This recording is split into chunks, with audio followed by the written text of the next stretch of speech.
ओम नमः सिद्धेभ्यो।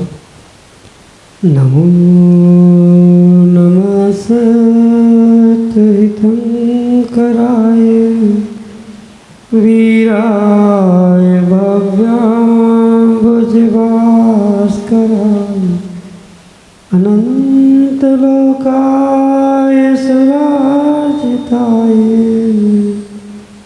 देवादिदेवाय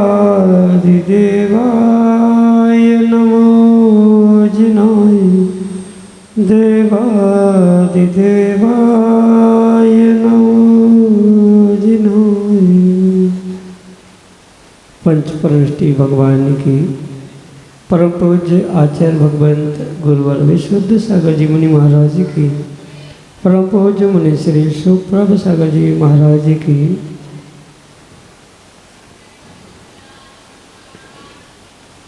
समीचीन विकल्पों का सम्यक समाधान, सम्यक ज्ञान की वह अनूठी विधा जिसके माध्यम से हम सभी अपने ही मन के अनेक समीचीन विकल्पों का सम्यक रूप से समाधान आगम के परिप्रेक्ष्य में प्राप्त करते हैं।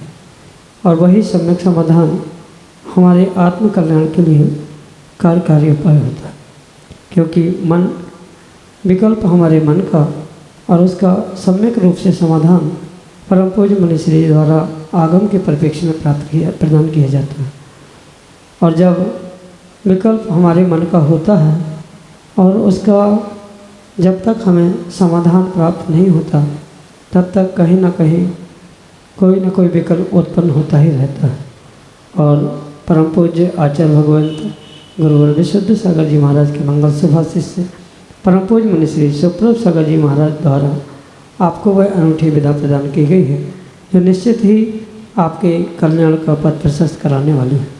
तो ऐसे आत्म कल्याण की अनूठी विधा से आप भी जुड़ने का प्रयास करें और अपना समीचीन विकल्प भेजते हुए परम पूज्य मुनिश्री से उसका सम्यक समाधान प्राप्त हो। प्रारंभ करते हैं आज का सम्यक समाधान। और आज के पहले विकल्प के लिए विदिशा मध्य प्रदेश से श्रीमती कांति देवी जैन महाराज जी के चरणों में बारंबार नमस्ते करते हुए अपना प्रश्न करें। महाराज जी, सम्यक दर्शन में चल मल अवगाढ़ दोष क्या है एवं इन दोषों से क्या सम्यक दर्शन छूट जाता है? हमारे समीचीन विकल्प का सम्यक समाधान करने की अनुकंपा करें। नमोस्तु महाराज जी, नमोस्तु। ओम नमः सिद्धम। परम पूज्य आचार्य भगवान गुरुवर विशुद्ध सागर जी महाराज जी की, परम पूज्य मुनिश्री सुप्रभ सागर जी महाराज जी की, जो सम्यक दर्शन के 3 भेद गए उनमें से क्षयोक्षमिक सम्यक दर्शन के आचार्य भगवंतों ने 3 दोष गए, चल मल और अवगाढ़। क्योंकि क्षयोक्षमिक सम्यक दर्शन 7 प्रकृतियों के मिश्र परिणति यानी क्षयोपक्षम, क्षय, उपशम और उदय आदि तीनों परिणति के निमित्त से प्राप्त होता है। और इसी कारण से ये जो क्षयोक्षमिक सम्यक दर्शन है उसमें कुछ संभावना सम्यक दर्शन छूटने रूप उसके दोष या अतिचार रूप जो स्वीकार किए जाते हैं ये ही चल मल अगाढ़ दोष के रूप में स्वीकार किए जाते हैं। जैसे सम्यक दर्शन का अर्थ सच्चे देवशास्त्र गुरु के श्रद्धान से है, तो सच्चे देवशास्त्र गुरु के प्रति श्रद्धान तो है, पर श्रद्धान होते हुए भी जो उन देवशास्त्र गुरु के प्रति शांतिनाथ भगवान शांति देते हैं, शीतलनाथ भगवान शीतलता प्रदान करते हैं, चिंतामणि पारसनाथ भगवान हैं वो चिंताओं को दूर करते, आदि जो व्यक्ति की धारणा है, और इस धारणा से जो श्रद्धान प्राप्त हो रहा है उसे आचार्य ने चल दोष कहा। और वही ये वेदी मेरी है, ये भगवान मेरे है, ये मंदिर मेरा है आदि रूप जो परिणाम होते हैं, ऐसे परिणामों को मल दोष के रूप में स्वीकार किया। चल और मल ये दोनों दोष इस प्रकार से कहने के बाद अवगाढ़ यानी जो पूर्ण रूप से मजबूत नहीं है पर किसी कारण से, जैसे कोई वृद्ध व्यक्ति लाठी लेकर चलता है और लाठी लेके चलते हुए लाठी हिलते हिलते या बहुत उसका हाथ हिलता है तो ऐसा लगता है कि कहीं वह वृद्ध व्यक्ति गिर ना जाए, ऐसी जो परिणति सम्यक दर्शन की है, मतलब जहाँ कमज़ोर सम्यक दर्शन है, छूटेगा रहेगा, हाँ ना है नहीं, करना नहीं आदि रूप जो परिणति परिणाम चल रहे हैं वह अवगाढ़ दोष के रूप में स्वीकार किए जाते हैं। ये क्षयोक्षमिक सम्यक दर्शन के निमित्त से, यानी क्षयोक्षमिक सम्यक दर्शन प्राप्त होने वाले जीवों को ही होता है और आवश्यकता नहीं है कि इससे सम्यक दर्शन छूट ही जाए, पर छूटने की पूर्ण संभावना वहाँ पर हो सकती है। इसलिए ये ध्यान रखें कि छूटेगा ही ये आवश्यकता नहीं है, पर छूटने की संभावना है, छूटने के कगार पर जैसे कहा जाता है, बिल्कुल ये स्थिति इन दोषों के निमित्त से हो सकती है। इसलिए इन दोषों से बचते हुए ही अपने सम्यक दर्शन की सुरक्षा करने की प्रत्येक क्षयोक्षमिक सम्यक दृष्टि का आवश्यकता होती है। यही आपके लिए सम्यक समझ है। श्रीमती मीनाक्षी प्रदीप जैन, उज्जैन मध्य प्रदेश से अगले समीचीन करते हैं। गुरुवर नमोस्तु गुरुवर नमो। गुरुवर मेरी जिज्ञासा यह है कि जब हम स्वाध्याय करते हैं तो हम स्वाध्याय का वाचन करते हैं तो उस टाइम तो हमको याद रहता है, बाद में हम भूल जाते हैं। ऐसा हम क्या पुरुषार्थ करें तो हमें याद हो। नमोस्तु गुरुदेव। माँ ग्रंथों के वाचन को भी आचार्य भगवंतों ने स्वाध्याय का, और ऐसा स्वाध्याय रूपी तप करते समय ये विकल्प करने की आवश्यकता नहीं है कि हमें कितना याद हो रहा है, याद रह रहा है कि नहीं रह रहा है। ये तो पुनः पुनः विशेषताओं को प्राप्त करने से, यानी पुनः पुनः स्वाध्याय करने से, ग्रंथों का अध्ययन करने से ही कुछ हद तक व्यक्ति अपने स्मृति धारणा रूपी क्षयोक्षम ज्ञान को बढ़ा सकता है। वर्तमान में जो भी हमारा ज्ञान है वह ज्ञानावरणी दर्शनावरणी रूपी कर्मों के क्षयोक्षम से ही प्रकट होता है, ये सत्य है। पर मात्र इन बातों को लेकर विकल्प करना कि हमें याद ही नहीं रहता, हमें क्या करना चाहिए क्या नहीं करना चाहिए, ऐसा सोचते हुए कभी भी व्यक्ति स्वाध्याय नहीं कर सकता या स्वाध्याय के फल को प्राप्त नहीं हो सकता। इसलिए हम पुरुषार्थ पूर्वक स्वाध्याय करते रहे, पढ़ते रहे, वाचना करते रहे, और जैसी हमारे पुण्य का उदय आएगा वैसे और विशेषता उसमें प्राप्त होगी। पर ये ध्यान रखें कि याद नहीं हो रहा है ये सोचकर किसी भी प्रकार से हम पढ़ना छोड़ दें, ये उचित नहीं है। पढ़ते रहो, करत करत अभ्यास से जड़मति होत सुजान, रस्सी आवत जावत से सिल पर पड़े निशान, ऐसी कहावत है। यानी जैसे कुएं के पाट पर रस्सी खींचते खींचते पत्थर पे भी निशान पड़ जाते हैं, ऐसे ही सतत वाचना, स्वाध्याय आदि आदि के निमित्त से व्यक्ति बहुत कुछ ज्ञान के क्षयोक्षम को बढ़ा सकता है। दूसरों के ज्ञान की अनुमोदना करना, सम्यक ज्ञान के उपकरण दूसरे को प्रदान करना आदि आदि के द्वारा भी आप अपने सम्यक ज्ञान के क्षयोक्षम को वृद्धिंगत कर सकते हैं। पर समझ में आए अथवा ना आ जाए, पर कर्मों की निर्जरा स्वाध्याय के माध्यम से होती है, ये सोचते हुए प्रतिदिन प्रति समय स्वाध्याय करने का प्रयास करते रहे। यही आपके लिए सम्यक समझ। श्रीमती गुणमाला जैन, बानपुर उत्तर प्रदेश से अगले समीचीन करते। महाराज जी जैसे सूतक पातक हो जाए अपने घर तो मंदिर के कहाँ तक जा सकते हैं महाराज जी? नमोस्तु महाराज जी। माँ वर्तमान में अनेक क्षेत्रों की अनेक व्यवस्था और आगम की व्यवस्था पूर्ण रूप से भिन्न है। कहने का तात्पर्य ये है कि आज सूतक पातक के दिनों में खुलेआम मंदिरों में प्रवेश हो रहा है, कहीं किसी प्रकार के कोई रोक टोक नहीं है, द्रव्य चढ़ाने में हो, पूजन पाठ में हो, दर्शन अभिषेक आदि में क्यों ना हो, ये व्यवस्था वर्तमान में बहुत सारी बिगड़ी है। पर अगर आगम की बात करें, आगम की व्यवस्था समझे तो जन्म के समय यानी जन्म के जो 10 दिन माने जाते हैं वहाँ जन्म के 5 दिन तक शुद्धि नहीं स्वीकार की जाती, इसलिए जन्म के निमित्त से 5 दिन और मृत्यु के निमित्त से 3 दिन अशुद्धि के ही पूर्ण रूप से स्वीकार किए जाते हैं। इसलिए जन्म के काल में मतलब जन्म के समय में 5 दिन और मरण के बाद 3 दिन मंदिर में पूर्ण रूप से प्रवेश वर्जित है। अब कौन क्या कर रहा है, कहाँ तक जा रहा है, भिन्न विषय है। मंदिर में इन दिनों तक मतलब 3 दिन और 5 दिन तक जाना ही नहीं चाहिए। भले ही आज जन्म अस्पताल में होने लग गए हैं, व्यवस्थाएं बदल गई है, इस कारण से कोई बहाना दे, पर आगम की व्यवस्था तो यही है कि जन्म के निमित्त से 5 दिन और मरण के निमित्त से 3 दिन मंदिर में किसी प्रकार से प्रवेश प्राप्त करना ही नहीं चाहिए। एक वर्तमान में ये भी विडंबना दिखती है कि तीसरे दिन के बाद, 5वें दिन के बाद या पहले ही अगर कोई गंधोदक दे देता है तो उसे गंधोदक सामान्य रूप से ग्रहण किया जाता है, पर आगम में 10 या 13 दिन तक मतलब 12 दिन तक किसी भी प्रकार से कोई गंधोदक दे तो भी ग्रहण नहीं करना, यही आज्ञा है। मतलब 3 दिन 5 दिन के बाद अगर कहीं भगवान के दर्शन भी करने हैं तो मंदिर की जो देहरी या मंदिर की जहाँ तक की दूर की व्यवस्था है वहाँ तक ही उन दिनों में पहुँच सकते हैं। और ये भी ध्यान रखें कि इन दिनों में मंदिर की कोई भी सामग्री जैसे टेबल है, कुर्सी है, चटाई है, पाटा है आदि किसी भी सामग्री द्रव्य वस्तु को स्पर्श भी नहीं करना चाहिए 12 दिन तक और 10 दिन तक।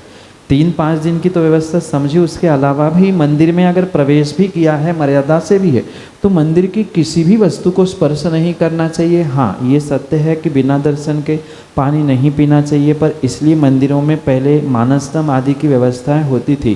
प्रतिमाएं भी बाहर से ही देखने की व्यवस्था होती थी। देहली के बाहर, मंदिर के परिसर के बाहर से ही भगवान के दर्शन करना चाहिए और वहीं से भाव पूजा, भाव वंदना आदि करनी चाहिए। द्रव्य से पूजा करने का पूर्ण रूप से निषेध है, चाहे बेटी हो, चाहे बाहर से आया हो कोई व्यक्ति हो। अगर सूतक पातक के परिवार में रहता है तो उसको भी किसी प्रकार से द्रव्य आदि नहीं चढ़ाना चाहिए। यही आगम की व्यवस्था है।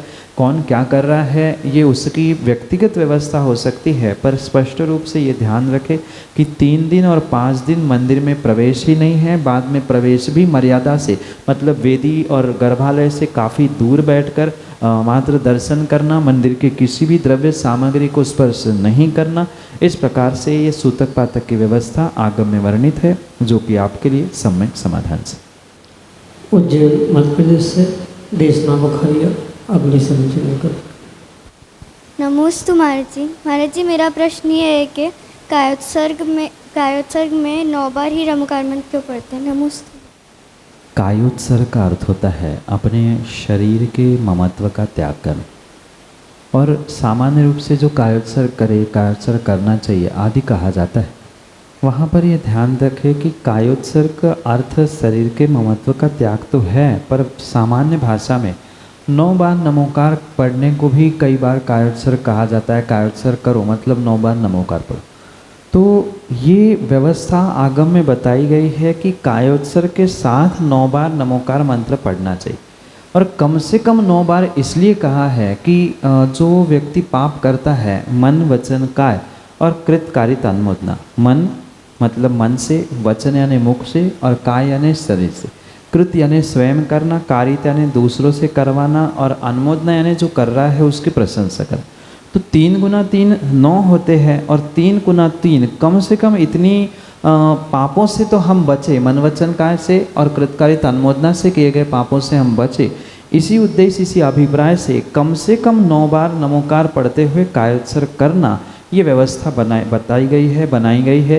ये ध्यान रखें, कायोत्सर्ग का अर्थ शब्द से अगर समझे तो शरीर के ममत्व का, शरीर के राग का त्याग करना ये कायोत्सर्ग है। पर व्यवस्था कायोत्सर्ग के साथ साथ जो बनाई गई है कि 9 बार नमोकार पढ़ना, ये 9 बार नमोकार की व्यवस्था मात्र हम कृत कारित अनुमोदना और मनवचन कार्य से किए गए पापों के प्रक्षालन के रूप में वहाँ कायोत्सर्ग रूप कहा जाता है, या कई बार संकल्प करते हुए, नियम लेते हुए भी 9 बार नमोकार पढ़ा जाता है, कायोत्सर्ग करने के लिए कहा जाता है। तो वहाँ भी यही मुख्य उद्देश्य आचार्य भगवंतों का है कि 9 बार नमोकार करते हुए कम से कम मन वचन का कृतकारित अनुमोदना से हमने ये नियम लिया है, संकल्प लिया है, ये वहाँ निर्णय कराने के लिए वह 9 बार नमोकार कायोत्सर्ग के माध्यम से कहा जाता है।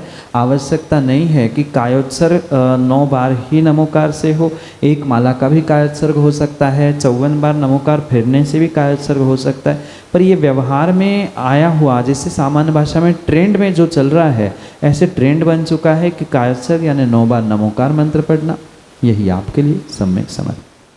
संदीप जैन, अध्यक्ष पार्श्वनाथ धाम काकोरी ट्रस्ट, लखनऊ, उत्तर प्रदेश से अगले सभी चिंतन। गुरु जी, हम ये पूछना चाहते थे कि हम लोगों ने काकोरी मंदिर जो बनाया है, पर हम इतने आगे बढ़ रहे हैं, यात्री निवास भी बना रहे हैं, सब कुछ कर रहे हैं, पर कुछ लोग बाहर से या समाज से कुछ लोग कहते हैं कि ये काम गलत हो रहा है, नए क्षेत्र नहीं बनने चाहिए, और आप लोग इसको कमाई का जरिया बनाए हुए हैं। ये कहाँ तक सही है, कहाँ तक गलत? संदीप जी, कुछ तो लोग कहेंगे, लोगों का काम है कहना। छोड़ो बेकार की बातों को, हमें अपने प्रभु नाम में को ही जपना। ये हमें निर्णय करना है कि हमें अपने सच्चे देवशास्त्र गुरु के लिए और अपने स्वयं के जीवन के लिए क्या करना।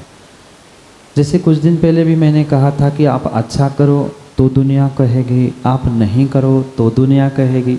ये तो हमें अपने विवेक से निर्णय करना है, गुरु आज्ञा का पालन करते हुए, गुरु निर्देश का परिपालन करते हुए निर्णय करना है कि हमें करना क्या है। अन्यथा आप अच्छा करोगे तो लोग कहेंगे, और आप करते करते छोड़ दोगे तो भी कहेंगे देखो हमने कहा, उनने कैसे छोड़ दिया, मतलब कहीं ना कहीं ये पैसे कमाने के लिए कर रहे थे। तो ये विकल्प ही हमें लाने की आवश्यकता नहीं है कि कौन क्या कह रहा है, कौन क्या कर रहा है। अगर सच्चे मन से और सच्चे श्रद्धा से हम श्रेष्ठ कार्य कर रहे हैं, सच्चे देवशास्त्र गुरु की व्यवस्था, उनके आयोजन, उनकी प्रभावना पूर्वक कार्य करने का प्रयास कर रहे हैं, और वास्तव में हमारा उद्देश्य किसी प्रकार से धन कमाने का है ही नहीं है, तो कुछ भी कोई कहे। जब भगवान महावीर जैसे तीर्थंकर पर और मर्यादा पुरुषोत्तम राम पर भी लोगों ने उंगली उठाई थी, उपसर्ग हुए थे, फिर कौन सी बड़ी बात है कि आज के पंचम काल का श्रावक कोई किसी धर्मात्मा श्रावक पर उंगली उठाता है। वर्तमान के साधुओं पर भी भाई कई सारे श्रावक उंगलियां उठाते हैं। फिर अगर हर कोई यही सोचे कि अगर लोग क्या कहेंगे, ऐसा कहेंगे तो क्या होगा आदि सोचकर, फिर वो तो कभी धर्म कार्य, धर्म प्रभावना कर ही नहीं सकता। इसलिए ये भूल जाए कि कौन क्या कह रहा है, कौन क्या कर रहा है। सच्चे श्रद्धा समर्पण से हम देव शास्त्र गुरु की सेवा, देव शास्त्र गुरु की व्यवस्था करने का प्रयास करें। कहने वाले कहते रहे, हमें जो करना है गुरु आज्ञा और श्रद्धा के साथ करने का प्रयास करें। नियम से भविष्य उज्जवल हो सकता है। दुनिया का सुनोगे, लोगों की, समाज की और व्यक्तियों की सुनोगे तो कभी भी हम अपने श्रेष्ठ कार्य को, धर्म कार्य को प्राप्त कर ही नहीं सकते। इसलिए लोगों की बातों में ना आते हुए हम गुरु आज्ञा और गुरु समर्पण के साथ साथ अपना श्रेष्ठ कार्य आगे बढ़ाने का प्रयास करें। यही आपके लिए सम्यक समझ। सिद्ध क्षेत्र आहारजी गुरुकुल से बीरा जैन, अगली समय। नमोस्तु महाराज जी, नमोस्तु महाराज जी। मेरा प्रश्न है कि जैसे अगर हमारे लिए गंधोदक बहुत पवित्र है, और जैसे कहीं पर मूर्ति बाहर रखी रहती है और बारिश होती है तो उसका जल नीचे बह जाता है, तो हमें पाप नहीं लगता क्या? नमस्ते बेटा, एक बात ध्यान रखना कि व्यक्ति को जो पुण्य पाप लगता है उसमें मुख्यतः व्यक्ति के अभिप्राय की हुआ करती। हमारा उद्देश्य क्या है, हमारा अभिप्राय क्या है, हम किस सोच पर काम कर रहे हैं, उस पर किए गए कार्य का पुण्य पाप निर्धारित किया जा सकता। जैसे भगवान के अभिषेक का गंधोदक पूज्य है, इसमें किसी प्रकार से कोई विकल्प नहीं है। उसका सम्मान रखना चाहिए, बहुमान करना चाहिए, जमीन पर नहीं गिरना चाहिए, ये भी परम सत्य है। पर जैसे गोमटेज भगवान हैं या अन्य भी बहुत सारे ऐसे भगवान हैं, प्रतिमाएं हैं जो खुले में विराजमान हैं, स्वाभाविक रूप से उस पर बरसात का पानी गिरता है और वो पानी गंधोदक के रूप में बहता है। तो वहाँ ये ध्यान रखें कि वो वहाँ अभिषेक करने का उद्देश्य नहीं है, मंत्रों के साथ उसका अभिषेक नहीं हुआ है, जबकि जल स्पर्शित होने से ही वह पवित्र हो चुका है, गंधोदक बन चुका है, पर फिर भी वहाँ गंधोदक की अभिनय करने की कोई भी व्यवस्था या कोई भी अभिप्राय ना होने से वहाँ पूर्ण रूप से पाप लगने की संभावना नहीं है। हाँ, अगर वहाँ प्रमाद है, व्यवस्थापकों ने या विराजमान करने वालों ने ये व्यवस्था बनाई नहीं है कि अभिषेक का जो गंधोदक है वह नाली के माध्यम से कहीं एकत्रित हो, आपने अगर कहीं भी देखा हो तो शायद ये प्रयास नहीं किया होगा देखने का कि जो बाहर खुले में रखी प्रतिमा है वहाँ कहीं ना कहीं उसके लिए नाली मतलब गंधोदक बहने के लिए व्यवस्था अलग से की जाती है, और वह आवश्यकता नहीं है कि पूरे रास्ते में बहते हुए आ जाए। उसके लिए जो नाली बनाई है, उसके लिए जो टनल या ट्यूब बनाई है, उसके माध्यम से वो यथास्थान पहुंच रहा है। और दूसरी बात ये भी है कि अभिप्राय वहाँ अभिषेक का नहीं है, अभिप्राय वहाँ अवमानना गंधोदक करने की नहीं है, और व्यवस्था बनाते समय प्रमाद रखा है कि गंधोदक निकालने के लिए उसकी निकासी कुछ बनाई नहीं है, तो बहते हुए पैरों में आ रहा है तो दोष है, पर अगर उसकी निकासी बनाकर व्यवस्थित स्थान पर जा रहा है तो खुले में प्रतिमा आदि रखने में कोई दोष नहीं है। यही आपके लिए सम्यक समाधान। शासक जैन कन्यादाना मध्य प्रदेश से अगले समीक्षा। दोनों मुनिराजों के चरणों में त्रिवार नमोस्तु नमोस्तु नमोस्तु। मेरी जिज्ञासा ये है महाराज जी, हमारा जो स्वभाव है वो क्या स्वयं का खुद का स्वभाव होता है कि हम लोग विवाह में जीते हैं? हमें अपने स्वभाव की परीक्षा कब और कैसे करनी चाहिए? नमोस्तु महाराज जी, नमोस्तु। व्यक्ति का अपना स्वयं निजी कुछ स्वभाव अवश्य ही होता है। आवश्यकता नहीं है वह स्वभाव किसी अन्य निमित्त अन्य कारण से विभाव रूप परिणत हो, पर अक्सर देखने में आता है कि कोई सामने निमित्त उपस्थित होता है तो व्यक्ति अपने स्वभाव को भूल जाता। अगर हम धर्म की अपेक्षा से समझे तो प्रत्येक जीव का स्वभाव क्षमा, शांति आदि रूप ही होता है, पर जैसे ही सामने उसे निमित्त प्राप्त होते हैं वह अपने स्वभाव को भूल जाता है। अच्छे गुणों को, अपने स्वयं के ही अच्छे गुणों को वो भूल जाता है क्योंकि सामने वैसे उसे निमित्त मिले। और इन्हीं दिनों में अपने स्वयं के स्वभाव की, अपनी सहन शक्ति की, अपने गुणों की परीक्षा करने की आवश्यकता है। जब तक सब कुछ अनुकूल है, सब कुछ अच्छा चल रहा है, योग्य चल रहा है, तो वहाँ किसी प्रकार से अपने स्वयं की, स्वयं के स्वभाव की या अन्य किसी प्रकार से परीक्षा करना संभव ही नहीं हो सकती। इसलिए अगर कभी हमारे जीवन में विपरीत परिस्थिति आ जाए या कुछ ऐसे निमित्त बन जाए जिससे हम अपने आप को भुला रहे हैं, अपने आप से दूर हो रहे, ये जब हमें समझ में आ जाए तब हम अपनी परीक्षा कर ले। जैसे कई बार कष्ट के, दुख के दिन आते हैं, विपरीत परिस्थिति भी सामने आती है, इन्हीं दिनों में हमें अपने स्वयं के स्वभाव की परीक्षा करने की आवश्यकता है कि वास्तव में मेरा स्वभाव कैसा है। क्या मैं सबके साथ जीते हुए कुछ एडजस्टमेंट करना जानता हूँ कि मात्र और मात्र किसी की बातों में आते हुए ही निमित्तों को प्राप्त करते हुए मैं बिखर जाता हूँ या बिगड़ जाता हूँ? ये स्वयं को ही समझते हुए स्वयं से ही परीक्षा करनी होगी, क्योंकि सामान्य दिनों में कभी भी व्यक्ति की स्वयं की परीक्षा या किसी की भी परीक्षा नहीं होती, चाहे दूसरा हो चाहे अपने आप की परीक्षा हो। हर स्थान में परीक्षा करते समय विपरीत दिन ही देखे जाते, यानी विपरीत परिस्थिति में ही सामने वाले की और स्वयं की परीक्षा की जा सकती है। जब जब विपरीत परिस्थिति आ जाए तो हम अपने आप को जानें कि मेरा वास्तविक स्वभाव क्या है, किन निमित्तों से मैं इस प्रकार से बिहेव कर रहा हूँ, क्या ऐसा कारण है, ये स्वयं से ही जानना होगा और स्वयं से ही निर्णय करना होगा। तो ही व्यक्ति अपने स्वभाव को प्राप्त कर सकता है, और निमित्त मिलने से ही वो विभाव को प्राप्त होता है। निमित्तों से बचते हुए अपने स्वभाव में रहने का प्रयास करना होगा। यही आपके लिए सम्यक समाधान।